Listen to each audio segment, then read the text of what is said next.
Bismillahirrahmanirrahim. Assalamualaikum warahmatullahi wabarakatuh.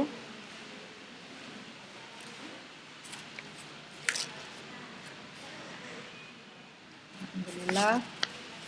Alhamdulillah. Alhamdulillah menjawab semua, berarti suaranya memang terdengar jelas ya. Oke, terima kasih. Saya ucapkan terima kasih atas kehadirannya di sesi pembelajaran kali ini. Masih di tema 1 tentang organisasi kehidupan ya. Sebelum kita lanjutkan, sebaiknya kita awali dulu dengan doa supaya apa yang kita pelajari hari ini bermanfaat untuk kita semuanya ya, dan jadi salah satu ibadah untuk kita juga, ada pahalanya ya. Bersama-sama kita niatkan ibadah, berdoa, mulai.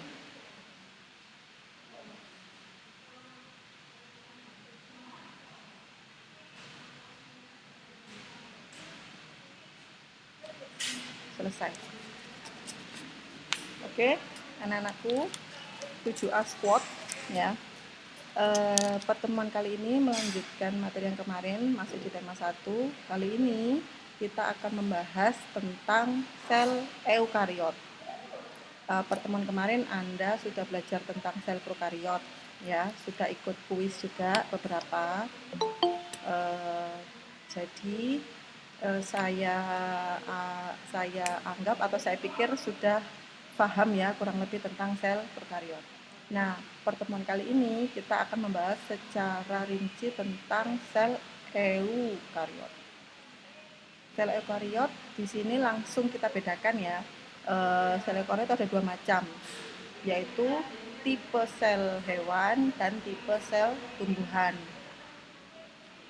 Anggota sel eukariot ini adalah seluruh makhluk hidup kecuali kingdom Monera ya. Seluruh makhluk hidup kecuali kingdom Monera itu termasuk sel eukariot, dan dari seluruh makhluk hidup tersebut karakter selnya bisa dibedakan menjadi 2, yaitu yang sel hewan ataupun sel tumbuhan ya. Nah, kita langsung saja. Anda bisa juga buka LK Anda yang nomor poin A nomor 4 insya Allah ya, yang tentang sel tumbuhan. Sel tumbuhan dulu apa sel hewan dulu? Mungkin sebaiknya sel tumbuhan ya. Oke, tumbuhan. Oh, terserah. Oke, sesuai urutan di itu aja ya. Di LK Anda kita bahas dulu sel tumbuhan. Bismillahirrahmanirrahim. Oh, enggak mau. Nah, jadi ini sel tumbuhan mungkin sedikit berbeda dengan tampilan di LK Anda. Di LK Anda kan gambarnya 2 dimensi ya, supaya lebih mudah diamati bagian perbagiannya. Terus kan LK-nya juga nanti di print supaya lebih jelas juga. Nah, tampilannya di layar ini yang kurang lebih 3 dimensi ya. Gambaran 3 dimensi dari sel tumbuhan. Nah, bagian-bagiannya sel tumbuhan atau sel eukariot ya, yang paling utama, sel eukariot yang paling utama itu punya 3 bagian utama ya. Anda bisa catat.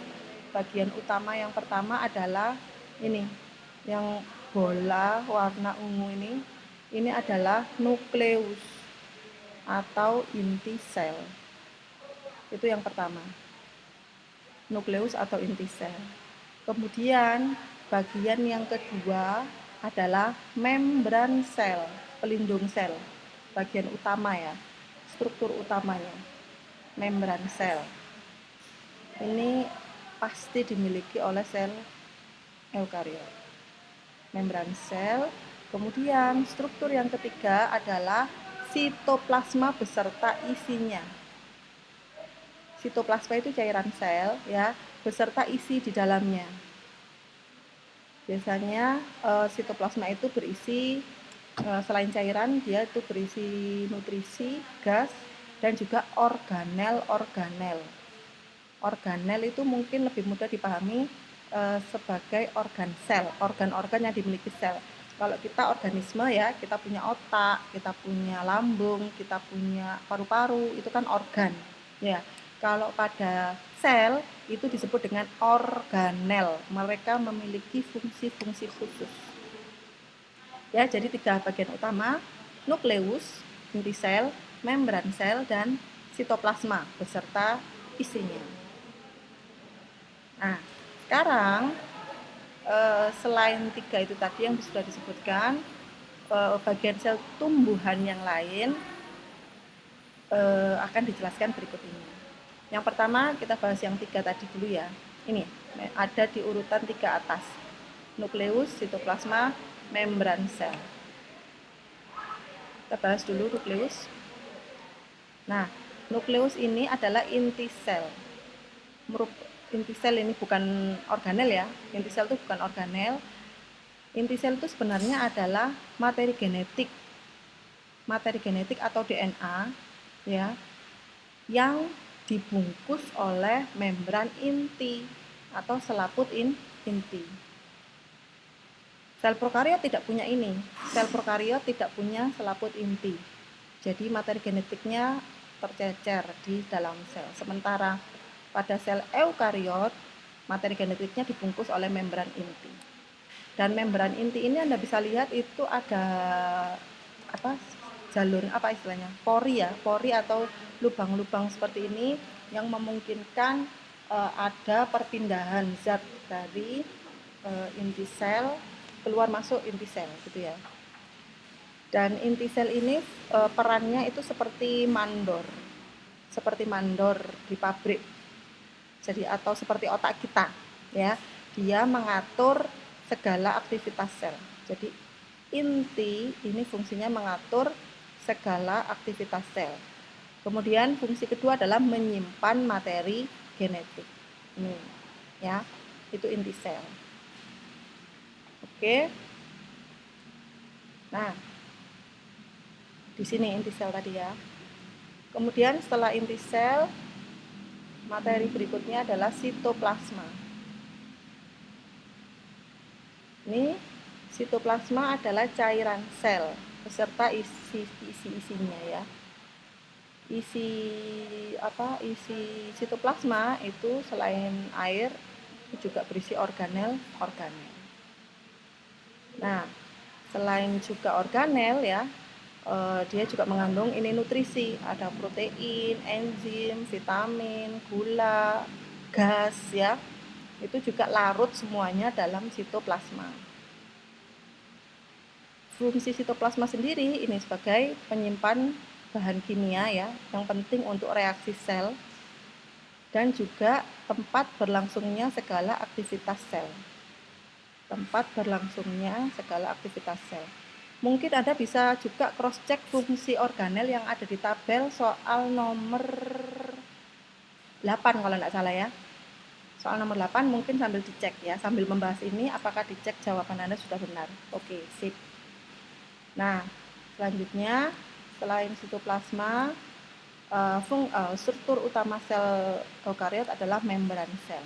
Nih, membran sel atau membran plasma merupakan struktur molekul yang terdiri atas lemak ya, protein dan karbohidrat. Ini tidak ada bedanya pada sel hewan atau sel tumbuhan, strukturnya sama.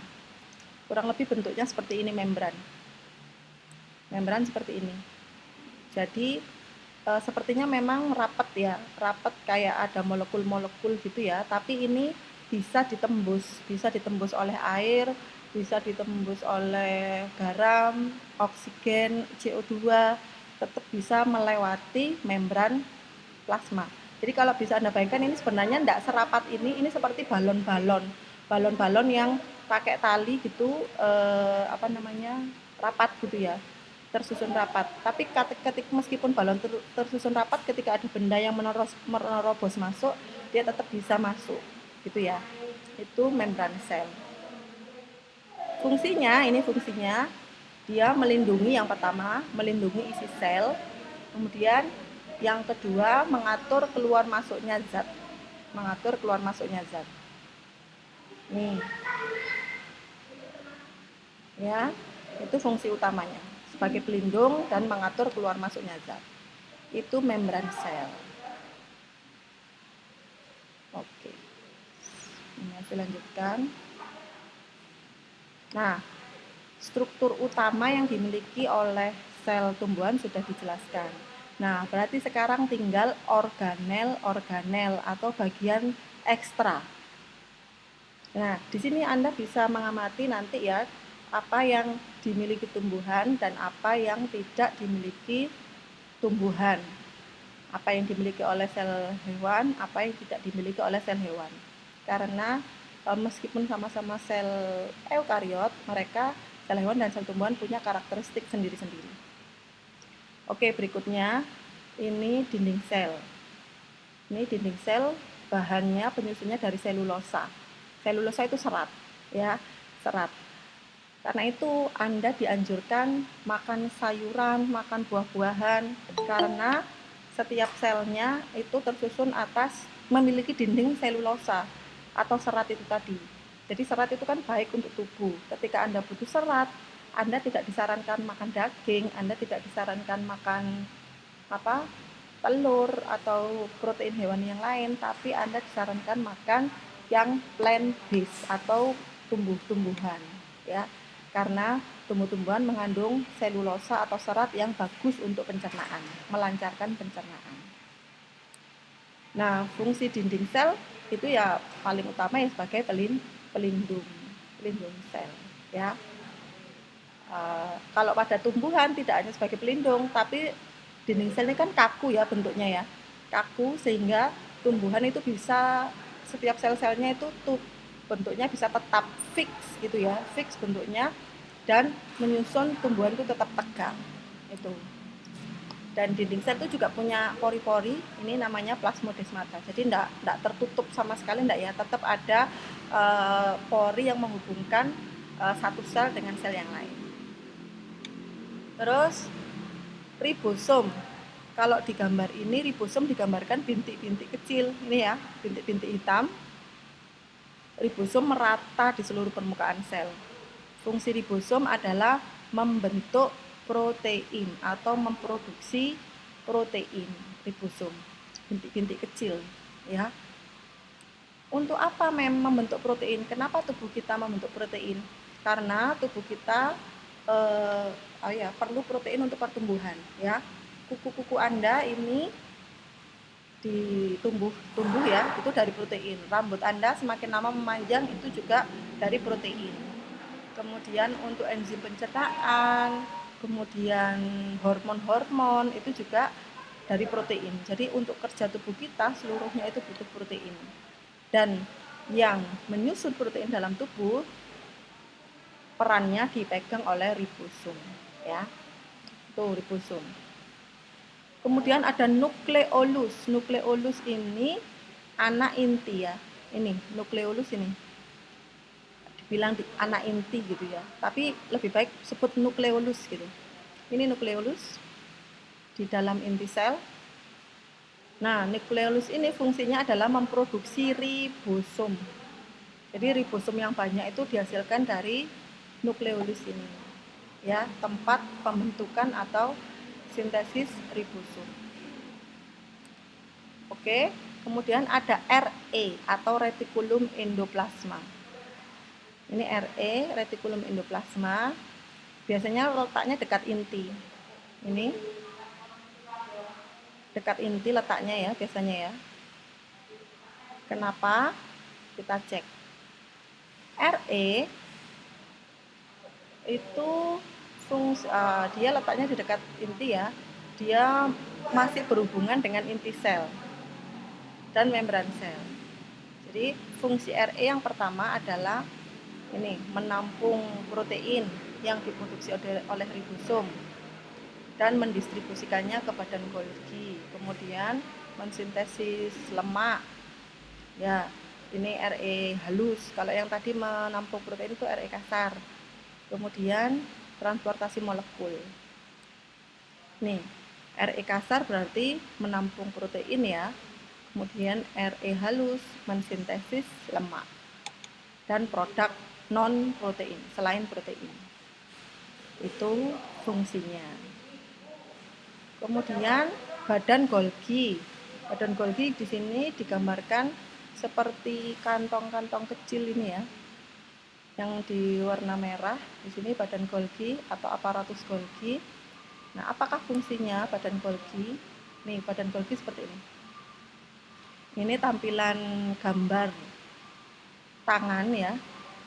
Kalau ini yang di sebelah kanan tampilan asli badan Golgi dalam sel yang diamati dengan mikroskop elektron. Jadi seperti lapisan-lapisan bertumpuk gitu ya.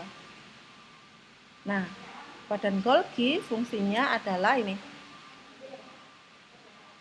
melakukan pengemasan molekul, pengemasan protein, pengemasan lemak ya, dan mendistribusikannya ke dalam sel maupun keluar sel. Jadi badan Golgi ini bagian packaging, bungkus ya, packaging sama distribusi. Fungsinya dalam sel.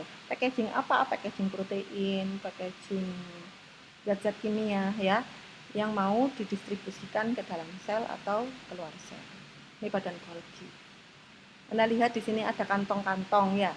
Kantong-kantong ini misalnya kantong dari RE datang melebur ke sini, kemudian keluar lagi dengan kantong-kantong dibawa ke sel, keluar sel atau ke dalam sel. Ini badan Golgi. Kemudian ada mitokondria. Ini mitokondria yang bentuknya ada lapis-lapis ya di dalamnya ya. Ini yang diwarna biru. Ini ada beberapa dalam sel, ada banyak mitokondria dalam sel, tapi tidak sebanyak ribosom ya. Fungsi mitokondria, ini tempat terjadinya respirasi sel yang menghasilkan energi. Jadi fungsi mitokondria adalah penghasil energi. Atau mungkin Anda bilang tempat terjadinya respirasi sel, boleh. Tempat penghasil energi, boleh. Ya. Jadi itu mitokondria. Kurang lebih seperti ini tampilan mitokondria kalau diperbesar ya. Dan mitokondria yang dalam sel asli tampilannya seperti yang di bawah ini. Dia berlapis-lapis di dalamnya ya. Itu mitokondria. Dia menghasilkan energi untuk aktivitas sel. Kemudian sel tumbuhan punya yang istimewa ya, yang tidak dimiliki oleh sel hewan pastinya ya. Dia punya kloroplas. Ini kloroplas yang diwarna hijau. Di dalam sel yang berwarna hijau bintik-bintik ini ya. Ini kloroplas. Apa fungsi kloroplas? Mungkin Anda sudah browsing ya, sudah baca-baca buku. Fungsi kloroplas adalah menjalankan atau melaksanakan proses fotosintesis. Beda kloroplas dengan mitokondria. Kalau kloroplas itu menghasilkan makanan, menghasilkan glukosa, menghasilkan zat tepung ya. Sementara mitokondria itu menghasilkan energi. Beda. Jadi kloroplas memberikan makanannya, terus mitokondria memprosesnya menjadi energi. Itu ya, kloroplas. Nah, tampilannya kloroplas ini tampilan di dalam kloroplas ya. Di dalam kloroplas seperti ini. Ketika diamati dengan mikroskop elektron. Ini kloroplas. Loh, kok hilang?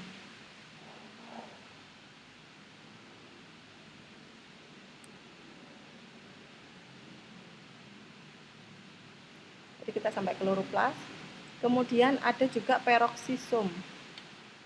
Peroksisom ini di dalam sel ada kantong-kantong kecil gini ya. Disebut peroksisom. Apa fungsi peroksisom ini?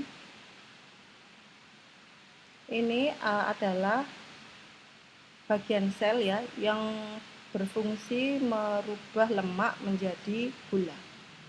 Ini peroksisom kayak kantong halus gitu ya, kayak onde-onde mungkin. Onde-onde di dalamnya ada isinya zat ya yang berfungsi merubah lemak menjadi gula. Ini peroksisom. Kemudian yang Berikutnya ini ada mikrotubul dan mikrofilamen.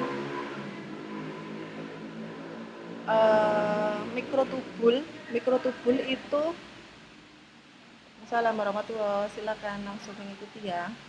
Mikrotubul itu ada di dalam sitoplasma, kurang lebih seperti ini. Ya, ada dalam sitoplasma kurang lebih seperti ini. Jadi dia yang mengatur pergerakan sel. Jadi mikrotubul itu seperti rangka sel, seperti tulang kita. Mikrotubul itu yang membuat isi sel itu berotasi, sel itu bisa bergerak, itu ada mikrotubul atau rangka di dalam sel. Jadi ini ada yang saling menghubungkan, melekat ke satu organel ke organel yang lain. Jadi seluruh pergerakan di dalam sel itu diatur oleh mikrotubul. Ya, mikrotubul. Ini macam-macam mikrotubul, ada yang ukurannya paling kecil sampai yang paling besar. Nah, ini. Kemudian yang terakhir ini adalah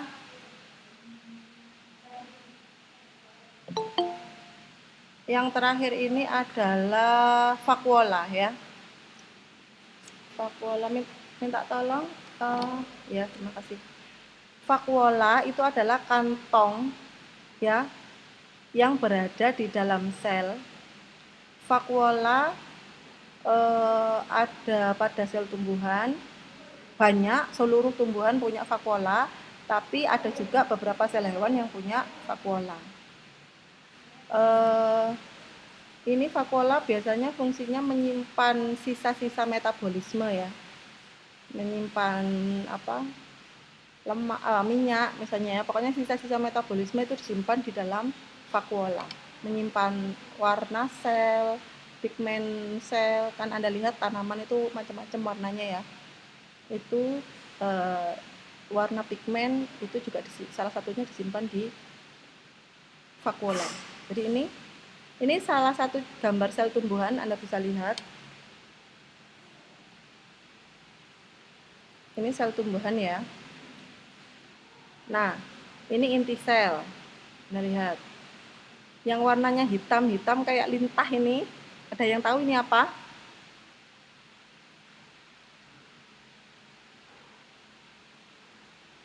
Ada yang bisa nebak ini apa? Yang kayak lintah. Ini sel, ini satu utuh bulat besar, ini sel. Nah, ini kan berarti di dalamnya sel kan? Di dalamnya sel ini saya kasih tahu yang ada bintik di tengahnya ini inti sel. Inti sel dan nukleus dan nukleolus. Nah, terus Anda lihat ini kan ada yang hitam-hitam lonjong-lonjong kayak kulit pisang, kayak lintah ini. Ada yang tahu ini apa? Nah, ini RE-nya enggak nampak ya. Ini adalah kloroplas. Kloroplasnya sebesar ini, Anda bisa lihat ini. Dia fungsinya menghasilkan makanan dari proses fotosintesis. Nah, yang vakuola yang mana?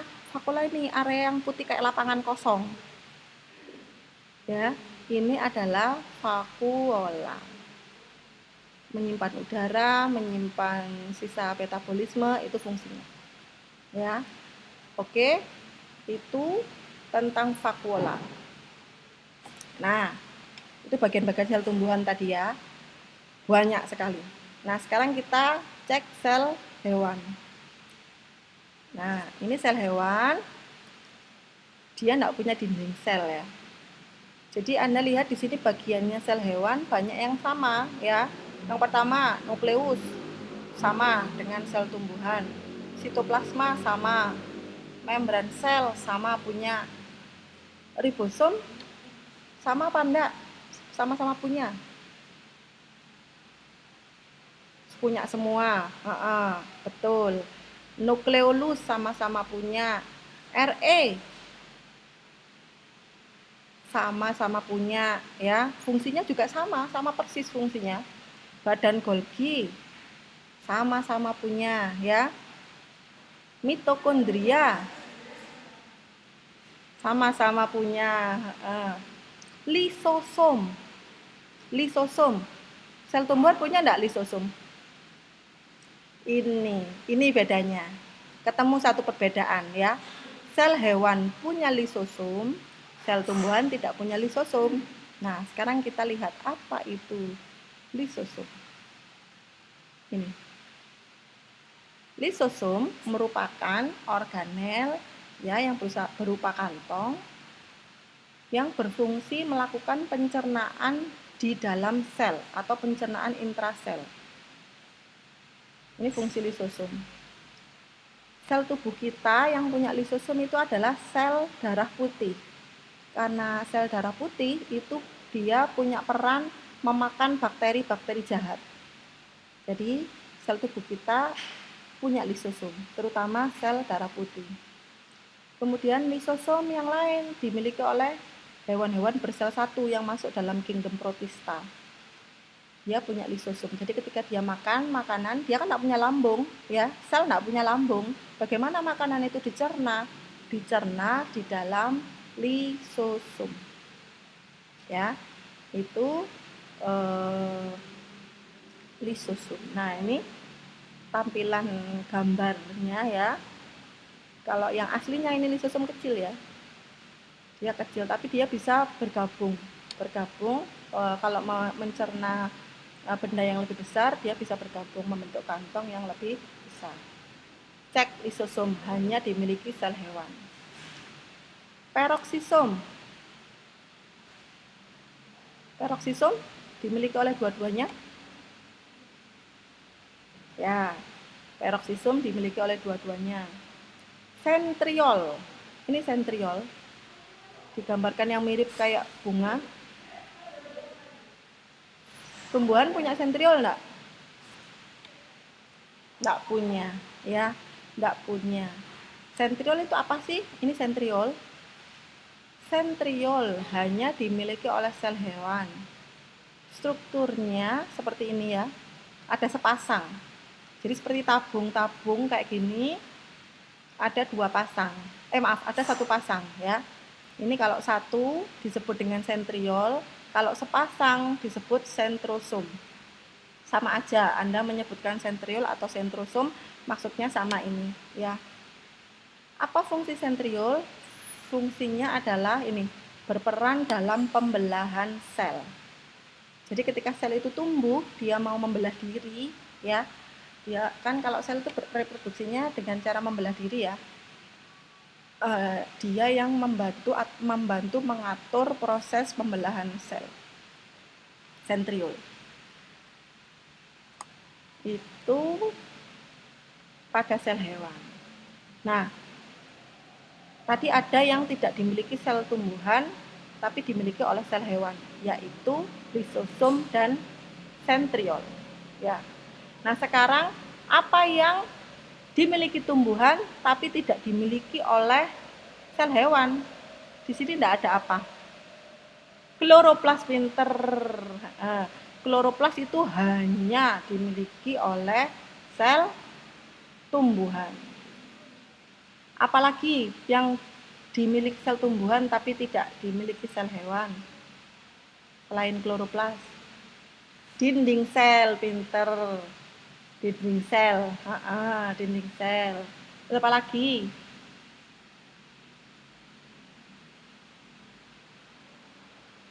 Plastida. Oke, plastida. Plastida itu tadi tidak muncul ya di Memalvia. Plastida itu hampir sama seperti kloroplas, cuma plastida ini kadang fungsinya menyimpan amilum ya. Ada yang menyimpan pigmen yang lain, itu plastida ya. Ya, plastida itu mirip kloroplas dan sel hewan tidak punya ya. Ada lagi enggak? Amiloplas sama ya, amiloplas itu menyimpan protein. Menyimpan karbohidrat. Biasanya pada kentang, pada singkong itu banyak mengandung amiloplas. Ada lagi yang tidak dimiliki sel hewan? Sudah ya.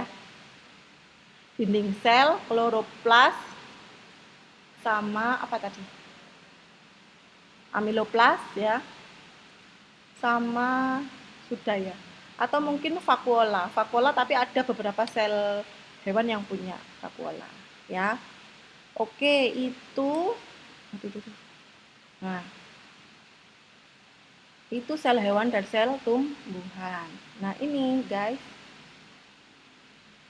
struktur perbedaannya, tabel perbedaan ini Anda bisa pakai untuk menjawab soal LK yang pakai diagram lingkaran nomor 10 ya.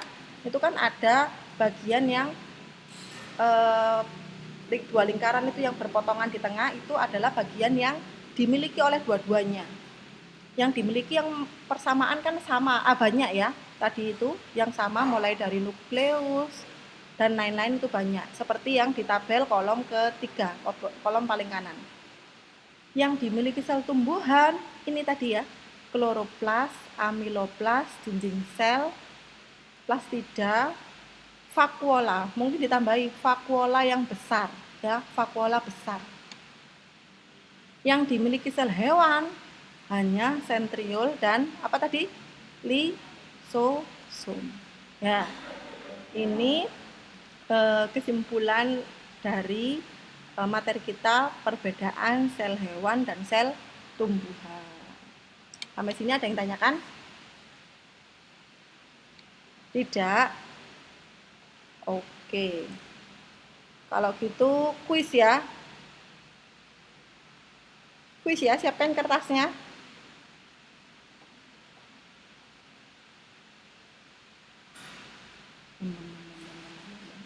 Sudah siap? Belum.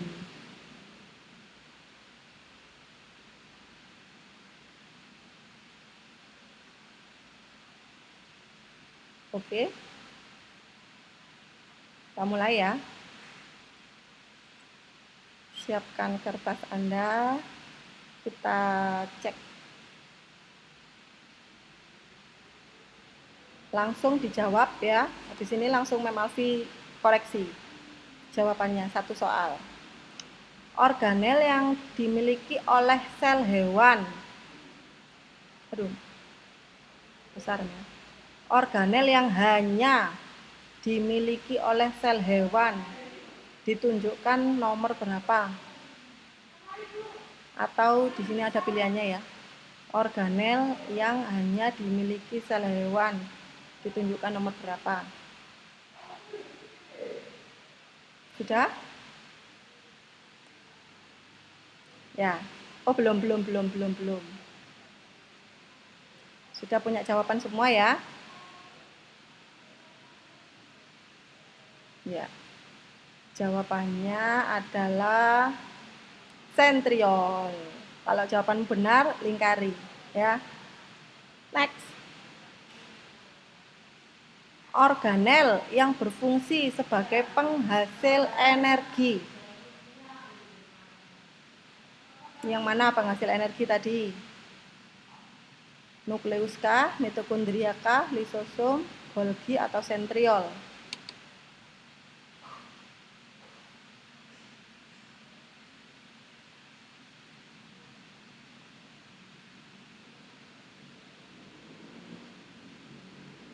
Sudah punya jawaban? Ya, jawabannya adalah apa guys? Mitokondria. Ya, sip, mitokondria. Next. Nah, sekarang kuisnya mengamati sel ya. Ini daun hidrilla ya, daun tanaman hidrilla. Ini di Selokambang banyak, yang di sungainya Selokambang itu tanaman hidrilla kayak gini. Ketika diamati di mikroskop tampilannya seperti ini. Ya. Silakan dijawab. Organel yang berwarna hijau ditunjukkan oleh gambar A itu apakah namanya?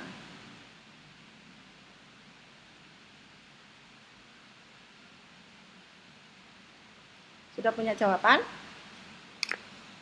Dah, cek ya.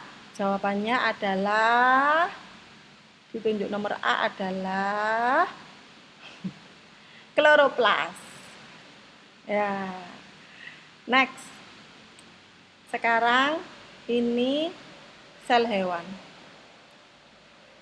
Ini kan ya, ini adalah gambar sel pipi. Bagian dalam pipi ketika diambil sedikit dan diamati di mikroskop, gambarnya selnya seperti ini.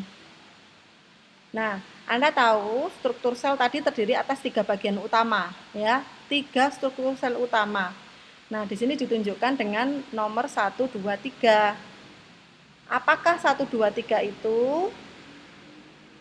Silakan. Urut ya. 1 itu apa? 2 itu apa? 3 itu apa?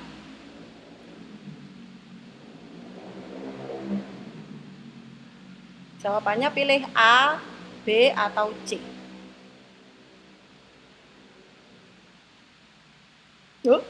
Sudah ya?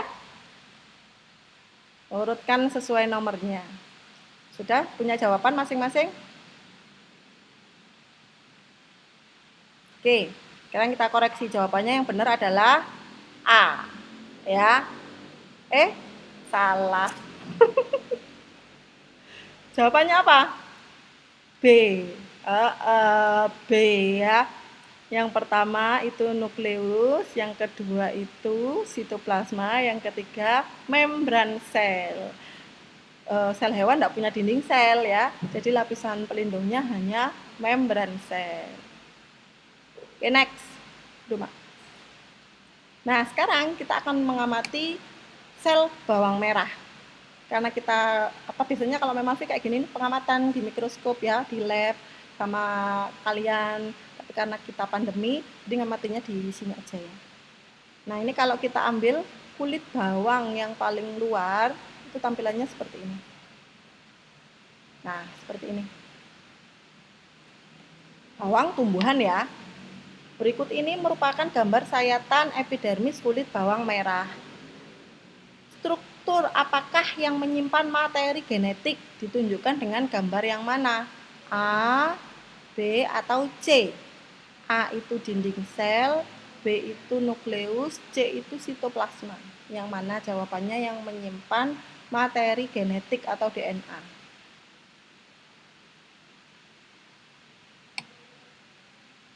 Sudah punya jawaban?